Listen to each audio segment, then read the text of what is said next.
The courtroom in Geneva had never been this quiet before.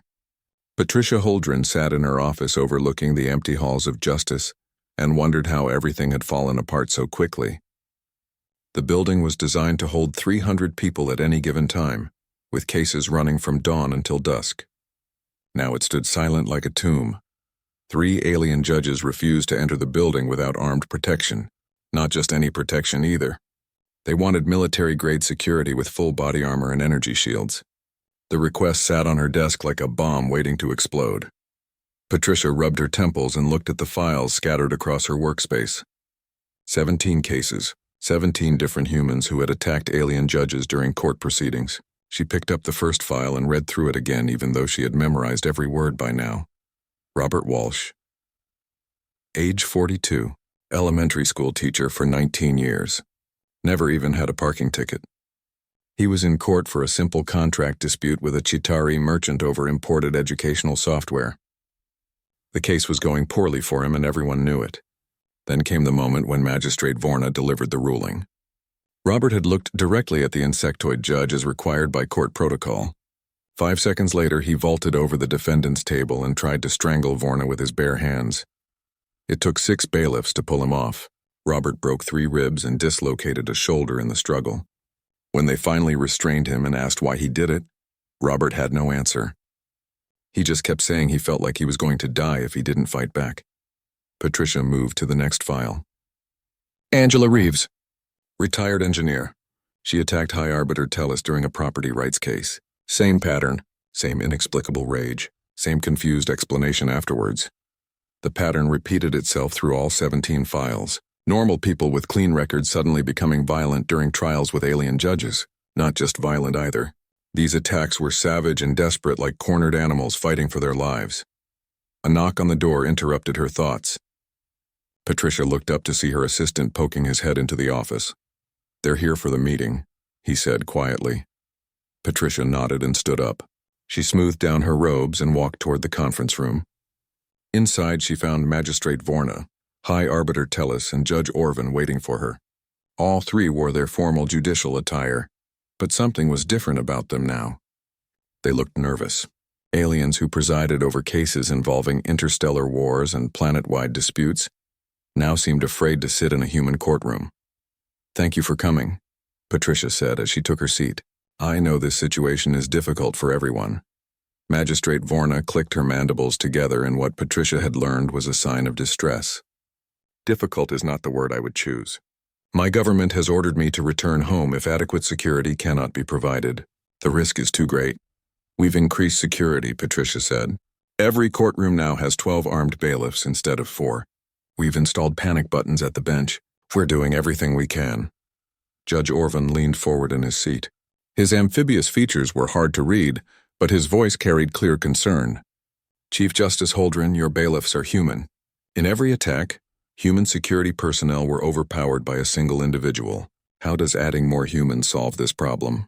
Patricia had no good answer to that question. She had watched the security footage herself. Robert Walsh had thrown 3 trained bailiffs aside like they were made of paper. Angela Reeves had put 2 security officers in the hospital before they finally subdued her with electric restraints. "We're investigating the cause," Patricia said. "There has to be an explanation for why this is happening." High Arbiter Tellus spoke for the first time. His crystalline body refracted the light in the room into rainbow patterns across the walls. "The Galactic Union is losing patience. Earth has been part of the interstellar community for 30 years now. These attacks are not isolated incidents anymore. They represent a pattern that suggests humans may not be ready for integrated judicial systems." The words hit Patricia like a physical blow. She knew what losing access to alien judges would mean. Earth had thousands of ongoing cases involving alien parties, trade disputes, immigration cases, criminal proceedings. Without alien judges, all of that would come to a halt. The economic damage alone would be catastrophic. "Give me 2 weeks," Patricia said. "Let me put together a team to investigate. If we can find out why this is happening, we can prevent it." The 3 judges looked at each other. Some silent communication passed between them that Patricia couldn't interpret. Finally, Magistrate Vorna spoke again. 2 weeks, but no trials proceed until you can guarantee our safety. Not with more human guards. We need an actual solution." After the judges left, Patricia sat alone in the conference room and tried to think. What could cause normal humans to suddenly become violent? She thought about drugs, but all 17 attackers had clean toxicology reports. She considered some kind of disease, but there was no common pathogen linking them together. Then she remembered something. In every case, the attack happened right after the judge made eye contact with the defendant while delivering the verdict. It was standard procedure in Galactic Union courts. The judge looks directly at the party receiving the ruling. A sign of respect and attention. Patricia pulled out her tablet and started making notes.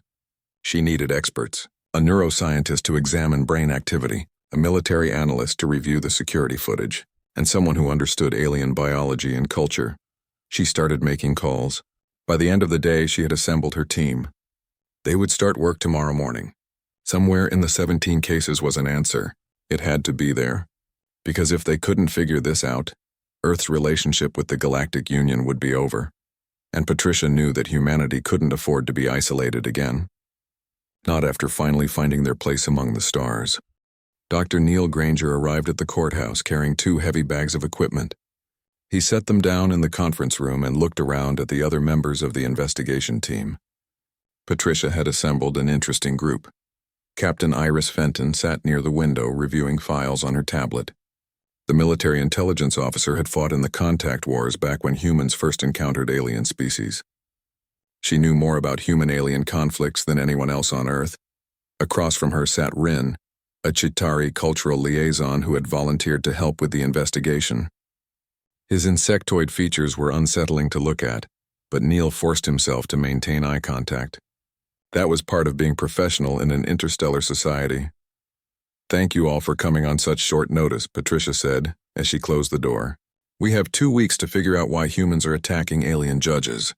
After that, the Galactic Union will pull all their judicial cooperation with Earth." Neil opened his bags and started pulling out scanning equipment. "I've reviewed all 17 medical reports from the attackers. There's nothing physically wrong with any of them.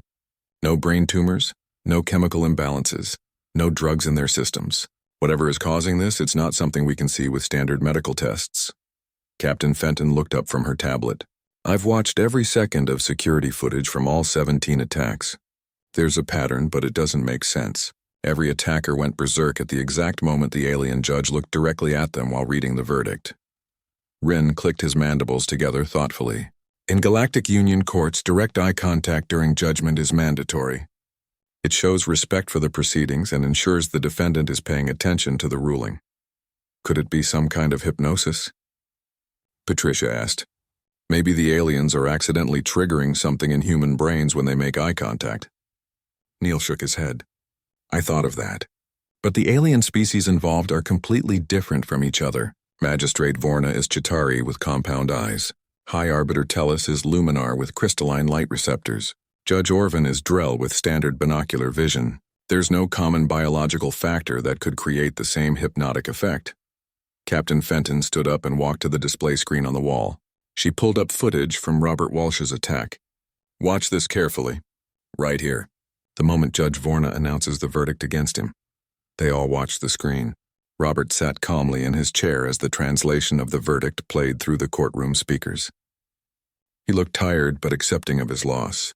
Then Magistrate Vorna turned her compound eyes directly toward him as protocol required. For exactly 3 seconds, nothing happened. Then Robert's pupils dilated massively. His hands started shaking. Sweat appeared on his forehead. Then he exploded into violence. "Play it again," Neil said. "Slower this time." They watched the sequence 5 more times. Each viewing made Neil more certain he was seeing something important. The physical response happened before the violent behavior. Robert's body was reacting to something and then his mind followed. "It's not hypnosis," Neil said slowly. "It's a stress response. Look at the pupil dilation and the sweating. Those are involuntary reactions controlled by the autonomic nervous system. Something about making eye contact with the alien judge triggered a massive fight-or-flight response." Patricia frowned. "But why?" Robert wasn't in any danger. It was just a court case. His conscious mind knew that, Neil said. But some other part of his brain didn't agree. Rin leaned forward with interest. "Are you suggesting that humans have some kind of instinctive fear of alien eye contact?" "Maybe not fear," Neil said, "but definitely some kind of strong reaction. Captain Fenton, can you pull up the other attacks?" I want to see if the same physical response happens in all of them. They spent the next 4 hours reviewing footage. In every single case, the pattern was identical. The human defendant would look calm until the alien judge made direct eye contact. Then came the pupil dilation, the sweating, the trembling, and finally the explosive violence. This is definitely biological, Neil said. Something in the human nervous system is interpreting alien eye contact as a threat. But why doesn't it happen to everyone?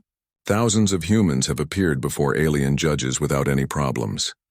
Captain Fenton pulled up demographic data on the 17 attackers. Look at this. All 17 were born on Earth. None of them grew up on space stations or colony worlds. They're all first generation to have regular contact with aliens. That might be relevant, Rin said. But I've met thousands of Earth-born humans who have no problems with aliens. There must be another factor. Patricia looked frustrated. So we have a biological response that only affects some humans and we don't know why. How does that help us? We need to test one of the attackers directly, Neil said. Under controlled conditions where we can monitor their brain activity and physical responses. They're all in psychiatric facilities, Patricia said. Under heavy sedation. Then we bring the equipment to them, Neil replied.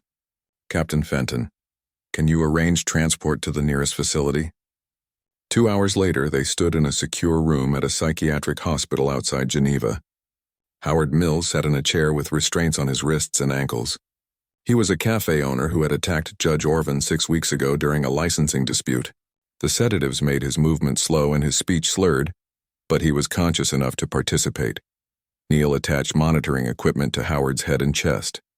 Sensors would track his brain waves, heart rate, pupil dilation, and skin conductivity, everything that could measure a stress response. Howard, I'm going to show you some images, Neil said gently. Just look at them naturally. Don't try to fight any feelings that come up. We're here to help you understand what happened. Neil started with neutral images, landscapes, buildings, geometric patterns. Howard's responses stayed calm and normal. Then Neil showed him pictures of various aliens. Chitauri, Luminar, Drell, and a dozen other species. Most produced mild interest, but nothing alarming. Then Neil pulled up the courtroom footage of Judge Orvin reading Howard's verdict. Specifically the moment when Orvin's eyes locked onto Howard's face. Howard's vital signs exploded. His heart rate jumped from 70 beats per minute to over 160. His pupils dilated so wide his eyes looked black. The skin conductivity sensor showed massive perspiration, and his brain activity lit up like a fireworks display in the regions associated with threat detection and survival responses. Howard tried to stand up despite the restraints. His breathing became rapid and shallow. The sedatives in his system were barely holding back whatever his body wanted to do. Neil quickly shut off the display. Within 30 seconds, Howard's vitals started returning to normal. He slumped in his chair looking exhausted and confused. What just happened to me? Howard asked. Neil looked at his team with growing understanding. I think I know what's causing the attacks, but you're not going to like the answer. The team gathered back at the courthouse late in the evening. Neil spent the entire ride from the psychiatric facility running calculations and reviewing evolutionary biology databases. Now he stood in front of a large display screen covered in genetic charts and brain scan images. What you're about to hear is going to sound strange, Neil began, but the data supports it completely. Patricia gestured for him to continue. She looked exhausted from the long day of investigation. Humans evolved as both predators and prey, Neil said. For millions of years, our ancestors had to hunt for food while also avoiding being hunted themselves. That dual nature left marks on our biology, specifically in how we respond to direct eye contact from potential threats. Captain Fenton crossed her arms. You're saying the attacker saw the alien judges as predators? Not consciously, Neil replied. But deep in the limbic system, in the parts of the brain that handle survival instincts, yes. When certain humans make direct eye contact with certain types of aliens, an ancient response activates. The amygdala floods the body with stress hormones. Adrenaline, cortisol, norepinephrine, all the chemicals designed to help you either fight or run away from something that wants to kill you. Rin clicked his mandibles in what might have been surprise. But we are not predators to humans. We pose no threat. Your conscious mind knows that, Neil said to Rin directly. And most human conscious minds know it too. But this response operates below conscious awareness. It's the same system that makes humans jump when they see a snake even before they realize what they're looking at. Survival instincts don't wait for rational thought. Patricia studied the brain scans on the display. Why doesn't this happen to every human then? Why just these 17 people? Neil pulled up a genetic analysis. That's the key question. I ran DNA tests on all 17 attackers and found something interesting. They all carry a specific genetic marker that appears in only 3 to 5% of the human population. It's a dormant trait left over from our evolutionary past. Most people who have it never even know because it rarely activates in normal life. What activates it? Captain Fenton asked. Stress combined with direct eye contact with something the hindbrain interprets as a predator, Neil explained. In a courtroom, the human is already under stress. They're facing judgment, potential financial loss, maybe even criminal penalties. Their nervous system is on high alert. Then an alien judge with predatory visual features looks directly at them while delivering bad news. The combination triggers the response. Neil pulled up comparison images on the screen. He showed pictures of Magistrate Vorna's compound eyes, Judge Orvan's slit pupils, and High Arbiter Tellus's multifaceted crystalline structure. These visual features are similar to predators on Earth, Neil continued. Compound eyes like Vorna's resemble insects that humans instinctively avoid. Slit pupils like Orvan's match the eyes of reptilian predators, and crystalline structures like Tellus's create the same kind of light reflection you see in the eyes of nocturnal hunters. To that 3 to 5% of humans with this genetic trait, prolonged eye contact with these features while under stress creates a perfect storm. Rin stood up and walked closer to the display. So these humans attacked us because their biology told them we were about to attack them? Exactly, Neil said. It's not rational. It's not conscious. It's pure survival instinct taking over. The attacking humans genuinely felt like they were about to die. Fighting back wasn't a choice. It was an automatic response their bodies initiated without consulting their minds. Patricia sat down heavily in her chair. This is worse than I thought. At least if it was drugs or disease, we could treat it. But you're telling me this is just part of human genetics? For a small percentage of the population, yes, Neil confirmed. Captain Fenton looked troubled. Can we test for this genetic marker? Screen people before they appear in court? Theoretically, yes, Neil said. But there are problems with that approach. First, mandatory genetic testing raises serious privacy concerns. Second, the marker is dormant until activated. Someone could carry the gene their whole life and never have an incident. Would we ban millions of people from alien courts just because they might have a problem? The Galactic Union is not going to accept this explanation, Rin said quietly. They will argue that humans are too dangerous to participate in integrated judicial systems. Patricia knew Rin was right. She had seen the reports from other alien species. Humans had a reputation for being aggressive and unpredictable. This would only confirm their worst fears about letting humanity into the galactic community. We need to present this to the alien judges tomorrow, Patricia said. But we also need to have a solution ready. Just explaining the problem won't be enough, Neil nodded. I've been thinking about that. We can't change human genetics. We can't remove the trait without massive ethical implications. But maybe we can manage it. How? Captain Fenton asked. Education and awareness, Neil replied. If we can identify people who carry the marker, we can teach them to recognize the onset of the response. With training, they might be able to override it before it escalates to violence. Breathing techniques, cognitive behavioral therapy, biofeedback training, all tools that help people control involuntary stress responses. Patricia shook her head. That still requires genetic testing and voluntary participation. What about people who refuse? Or don't know they carry the trait? The room fell silent. Everyone understood the implication. There was no perfect solution. Even with the best screening and training, incidents would still happen. Some percentage of humans would always be a potential threat to alien judges. Captain Fenton broke the silence. What if we're thinking about this backwards? Everyone turned to look at her. We keep trying to figure out how to stop humans from attacking, Fenton continued. But maybe we should focus on something else. These attacks happen because people with this trait feel threatened. Their brain tells them they need to fight to survive. What if instead of suppressing that instinct, we redirect it? Redirect it how? Patricia asked. Fenton stood up and started pacing.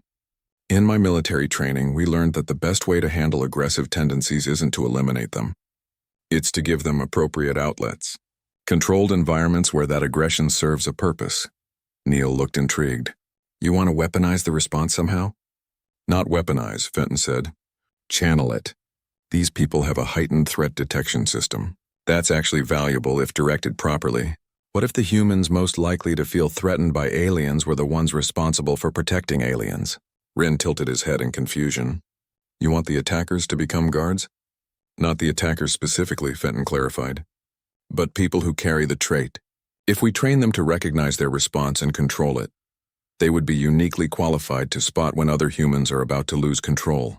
They would understand the warning signs better than anyone because they experienced them firsthand. Patricia stared at Fenton. You want to put more humans with this genetic trait in close proximity to alien judges? I want to put humans who understand the threat response in position to prevent attacks, Fenton corrected. With proper training, they wouldn't just be guards.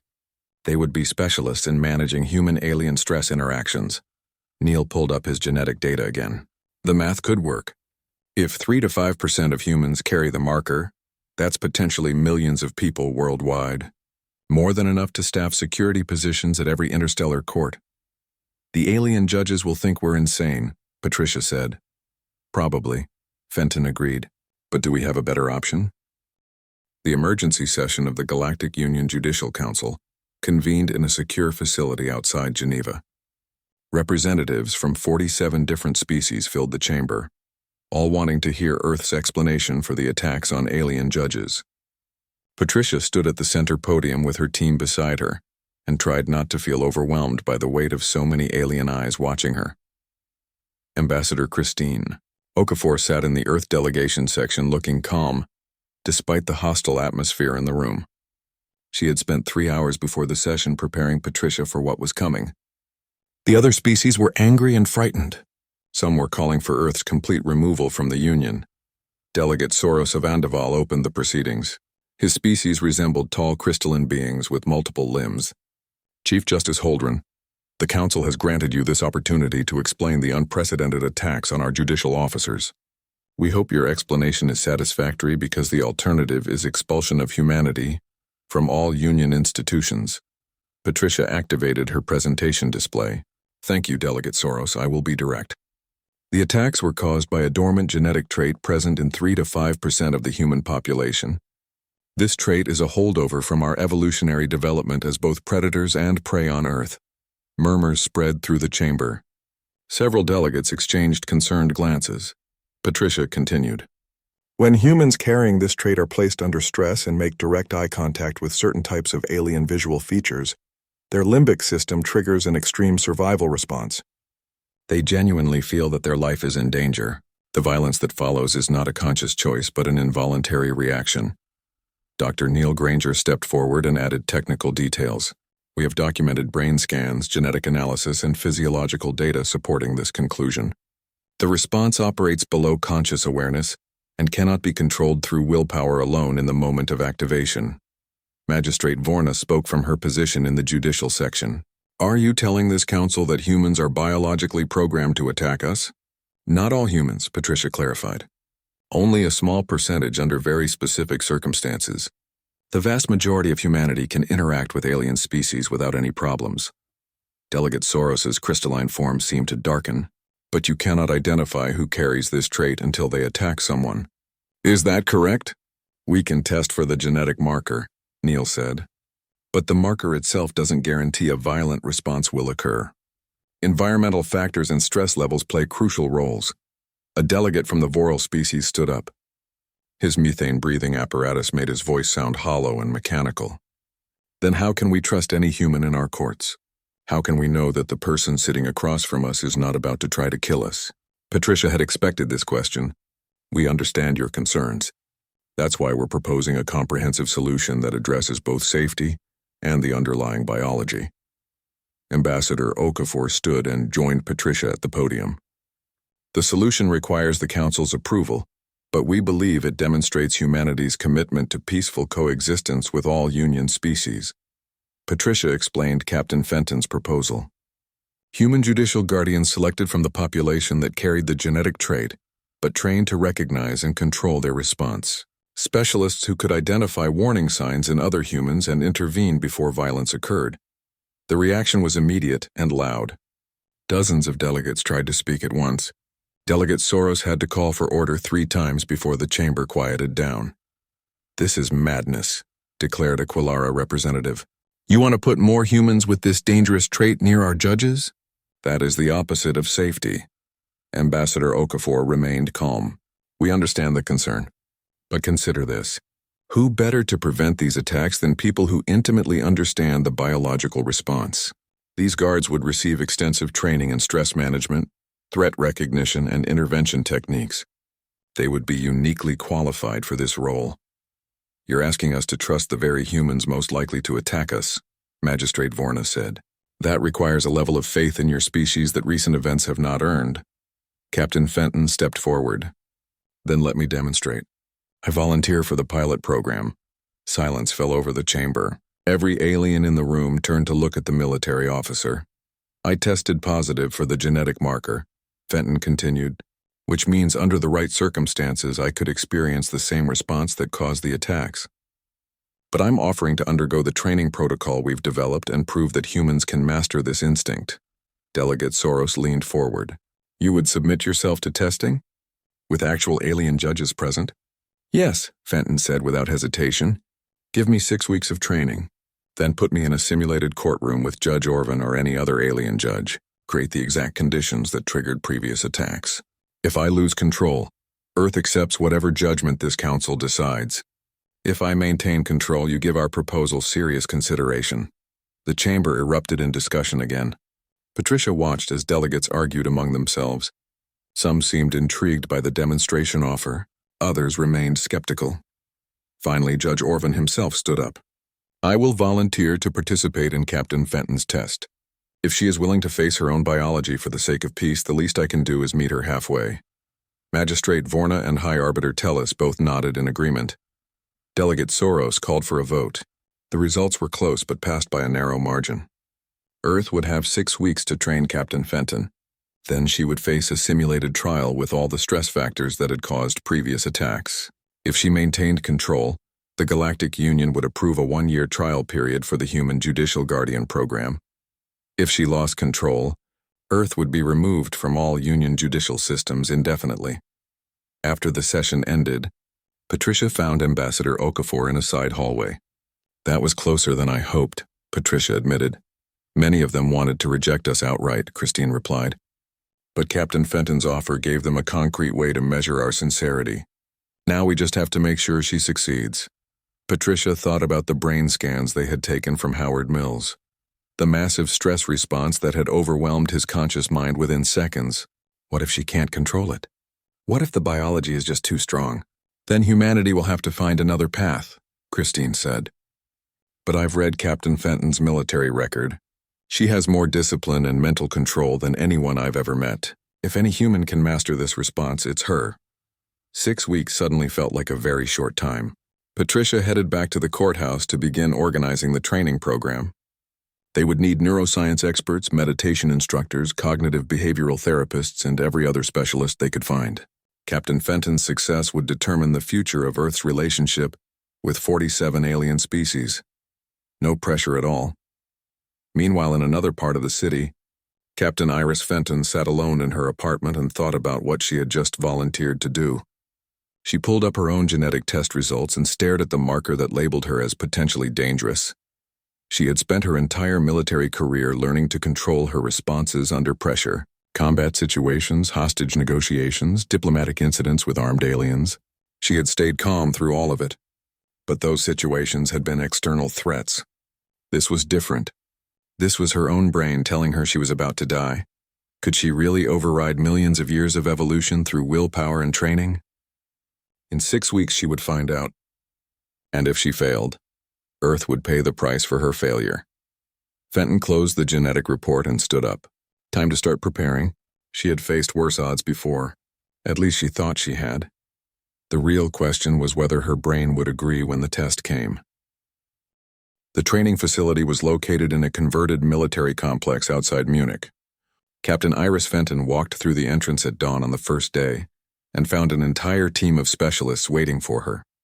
Dr. Neil Granger introduced her to each one. Neuroscientists, psychologists, meditation instructors, biofeedback experts. and even a former hostage negotiator who specialized in managing stress responses. "This is more attention than I expected," Fenton said as she looked around the room. "You're not just training yourself," Neil replied. "We're developing a complete program that will eventually train thousands of human judicial guardians. Everything we learn from your experience will shape the entire system." Patricia Holdren entered the room carrying a thick folder. "I've received daily inquiries from the Galactic Union Council. 47 different species are watching this training. Some hope you succeed. Others are betting on failure. The pressure is significant.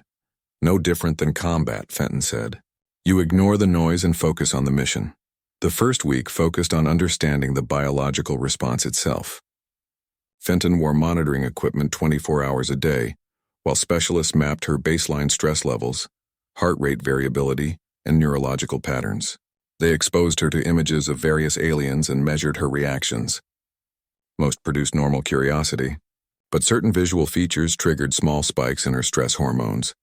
"Your body recognizes potential threats even when your mind doesn't," explained Dr. Raymond Park, the lead neuroscientist. "See this spike when you looked at the Drell eye structure? Your amygdala activated for 0.3 seconds before your frontal cortex shut it down. That's the response we need to extend your control over." Week 2 introduced meditation and breathing techniques. Fenton spent 8 hours each day practicing mindfulness exercises designed to create a gap between stimulus and response.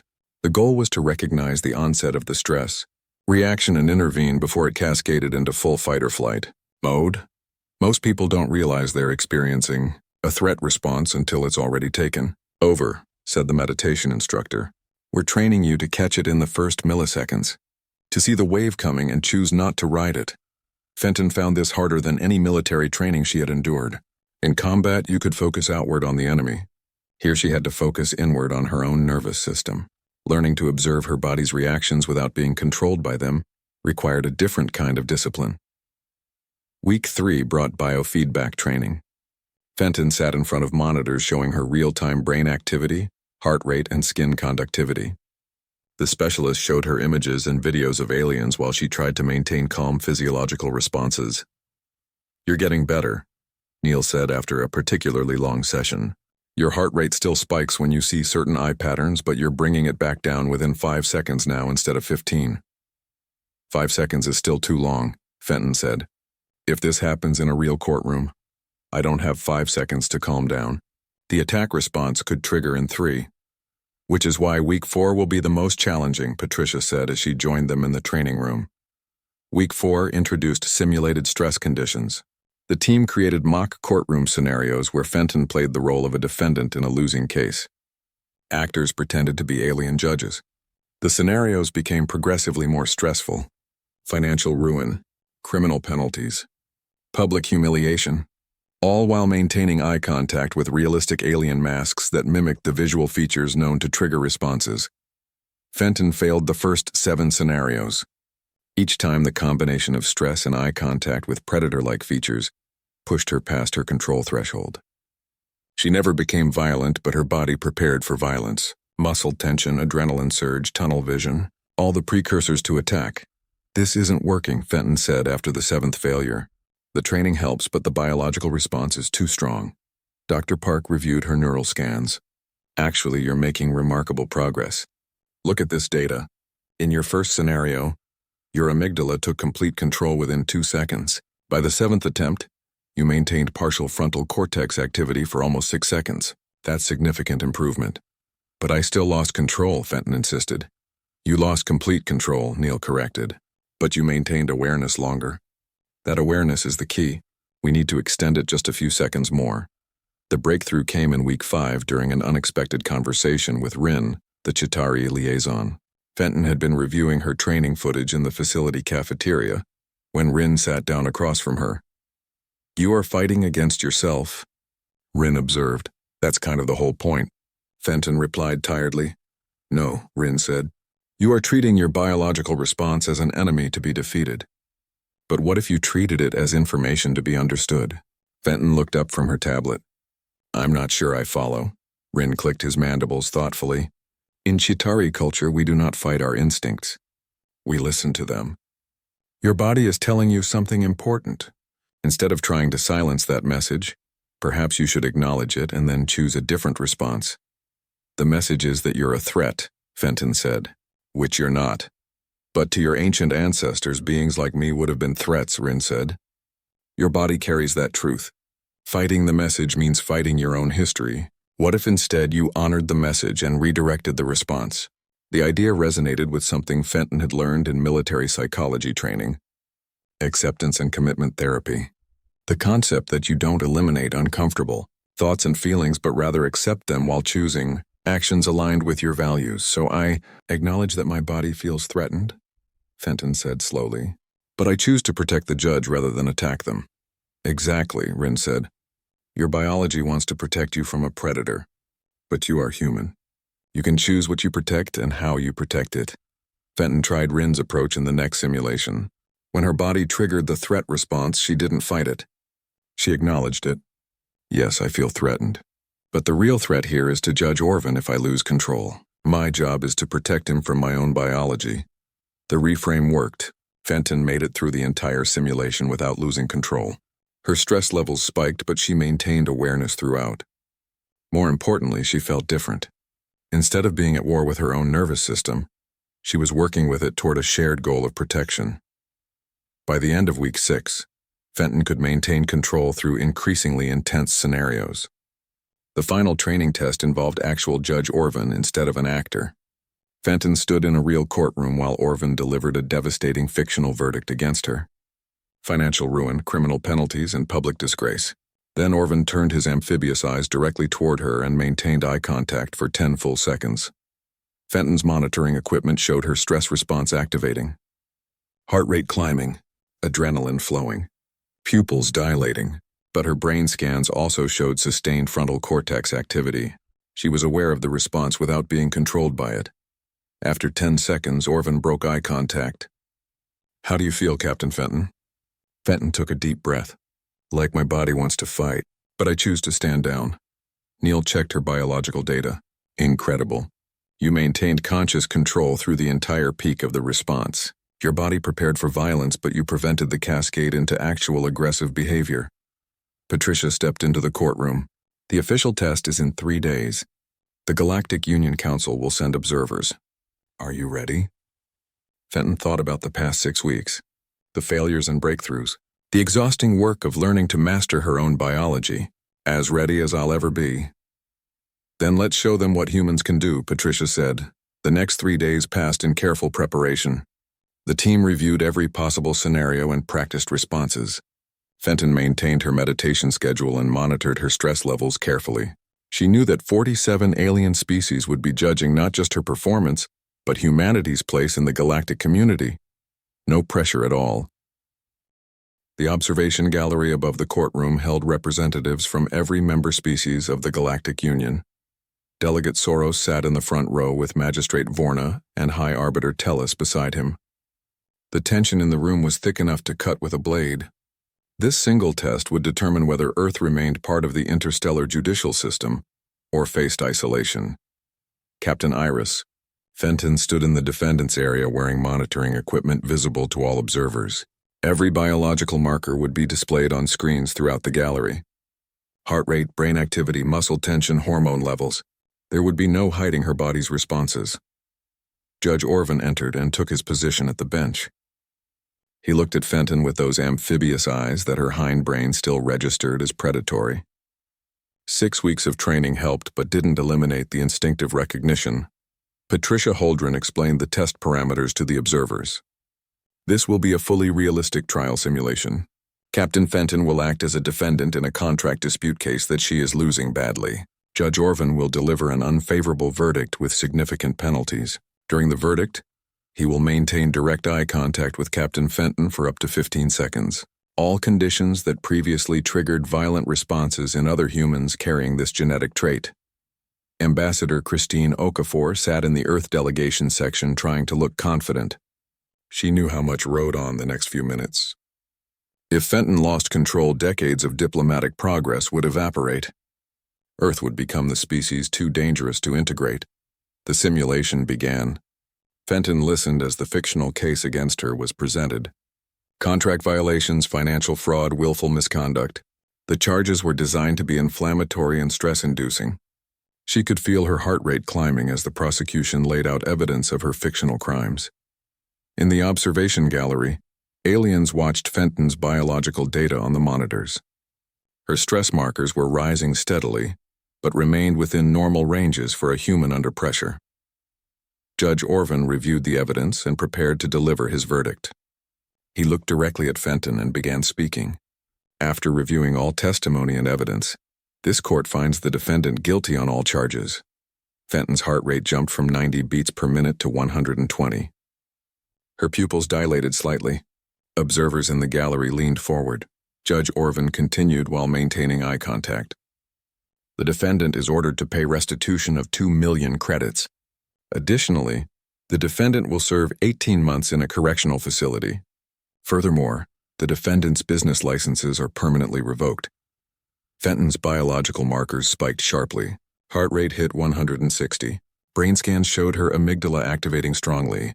Stress hormones flooded her system. Several observers in the gallery made concerned noises. This looked exactly like the pattern that preceded previous attacks. But Judge Orvin didn't look away. He kept his eyes locked on Fenton's face. 5 seconds passed, then 10. Fenton's hands began to tremble. Sweat appeared on her forehead. Her breathing became rapid and shallow. In the gallery, Delegate Soros stood up. "This is too dangerous. We should stop the test," but Patricia held up her hand. "Look at the brain scans. Her frontal cortex is still active. She's maintaining control." 15 seconds of eye contact. Fenton's body was in full fight-or-flight mode. Every biological signal screamed danger and threat. Her muscles tensed for action. Her vision tunneled slightly. This was the moment when previous humans had exploded into violence. Then Fenton spoke. Her voice was strained but clear. "Your Honor, I accept the verdict of this court. I request permission to be taken into custody." The room erupted. Observers began talking all at once. Judge Orvin finally broke eye contact and stood up. "Captain Fenton, how are you feeling?" Fenton took several deep breaths before answering. "Like every cell in my body is telling me to fight, but I'm choosing not to listen to those cells." Dr. Neil Granger rushed into the courtroom with his tablet showing Fenton's data. "Remarkable. Your stress response reached the same intensity as previous attackers, but you maintained conscious control through the entire peak. You experienced the full biological reaction without allowing it to control your behavior." Magistrate Vorna descended from the gallery to the courtroom floor. She approached Fenton carefully. "You truly felt threatened by Judge Orvin, even knowing it was a simulation?" "Yes," Fenton said honestly. "My rational mind knew I was safe, but my body disagreed strongly. It felt like I was facing something that wanted to harm me. The training didn't eliminate that feeling. It just gave me the tools to acknowledge it without acting on it." High Arbiter Tellus joined them in the courtroom. His crystalline form reflected the lights and patterns that made Fenton's stress markers jump again, just from proximity. "This is remarkable but troubling. Are you saying that every human with this trait must undergo 6 weeks of intensive training before they can safely interact with us?" "Not necessarily," Patricia said as she entered the courtroom. Captain Fenton's training was designed to be comprehensive and to develop the protocols themselves. Future trainees would benefit from established methods. We estimate the training could be compressed to 3 or 4 weeks for most candidates. Delegate Soros came down from the gallery looking thoughtful. "I admit I did not expect Captain Fenton to succeed. The biological data showed she experienced the same threat response as previous attackers, yet she controlled it. This suggests the human judicial guardian proposal may have merit." "There's something else," Captain Fenton said. "During the test, I wasn't just controlling my response. I was actively monitoring it. I could feel the exact moment when the threat reaction started. If I was acting as a guard and saw another human beginning that same pattern, I would recognize it immediately. Someone without this trait might miss the warning signs until it's too late." Rin, who had been watching from the Earth delegation, clicked his mandibles in approval. She is correct. Humans who carry this trait and learn to master it become specialists in a form of threat detection that other species cannot perform. You are not just controlling a weakness. You are developing a strength. The Galactic Union Council met for 2 hours to discuss the results. When they returned, Delegate Soros made the announcement. The Council has voted to approve a 1-year trial period for the Human Judicial Guardian Program. Earth will train and deploy guards carrying this genetic trait to protect alien judges. If the program succeeds, it will be made permanent. Patricia felt relief wash over her. They had bought humanity another chance, but the real work was just beginning. Over the next 6 months, Earth established training facilities on 4 continents. Volunteers who tested positive for the genetic marker went through intensive programs based on Captain Fenton's experience. The first graduating class consisted of 37 individuals who would serve as guards in interstellar courts across Earth and human colonies. The program's first real test came 4 months into the trial period. A human defendant in Berlin began showing the warning signs of an impending attack during a ruling by Magistrate Vorna. Guardian Leo Patterson, stationed in the courtroom, recognized the pattern immediately. He stepped forward and placed a hand on the defendant's shoulder. "You're safe," Leo said quietly. "What you're feeling isn't real. Breathe with me." The defendant, a woman named Gloria Santos, looked at Leo with wild eyes. "I can't. I have to." "I know," Leo said. "I feel it too when I look at the judge. Your body thinks you're in danger. But you're not. Focus on my voice. Breathe in for 4 counts. Hold for 4. Out for 4. Gloria followed his breathing pattern. Her stress markers began dropping. She never attacked. Within 2 minutes, she was calm enough to accept her verdict with dignity. After the proceedings, Magistrate Vorna approached Leo. "You felt the same threat response she did?" "Yes," Leo admitted. "But I've learned to work with it rather than against it. The response isn't the enemy. Acting on it inappropriately is the enemy." Word of the successful intervention spread quickly through the Galactic Union. Other species began requesting human judicial guardians for their own high-stress diplomatic and legal environments. Apparently, humans' ability to sense and diffuse aggression was valuable beyond just courtrooms.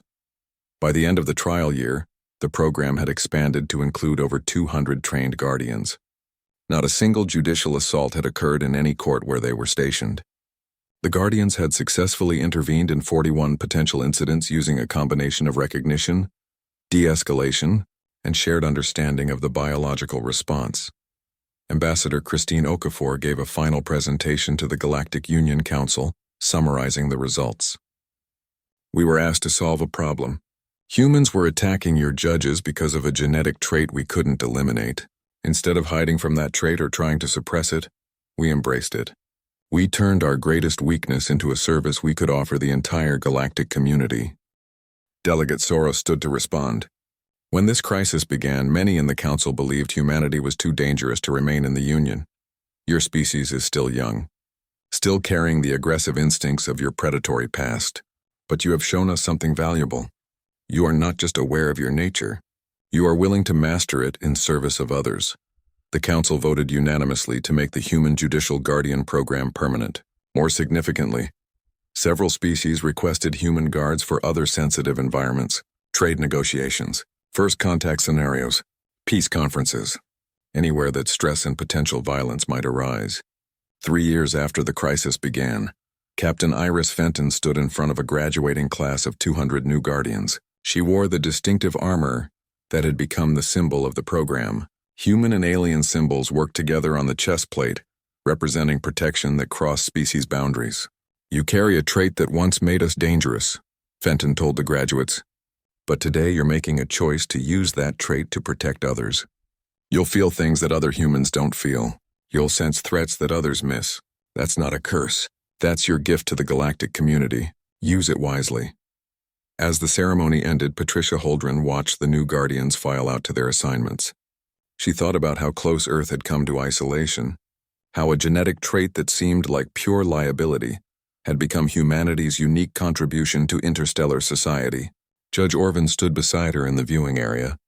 "Your species surprises me, Chief Justice. Most would have tried to eliminate a trait that caused so much trouble." "We thought about it," Patricia admitted, "but then we realized something. This trait exists because our ancestors needed it to survive. Removing it would be removing a part of our history, a part of what makes us human. And so you chose to master it instead," Orvon said.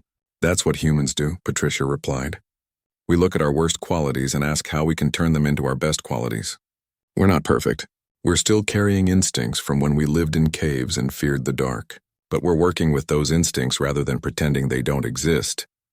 Orvon's amphibious features formed what might have been a smile. Perhaps that is why your species will do well in the galactic community. You do not claim to be what you are not. You simply try to be the best version of what you are. Patricia watched the last guardian leave the ceremony hall. Somewhere out there, 47 different alien species were being protected by humans who had learned to master their own biology. Humans who looked at their capacity for violence and chose to use it in defense of peace. That seemed like a very human thing to do.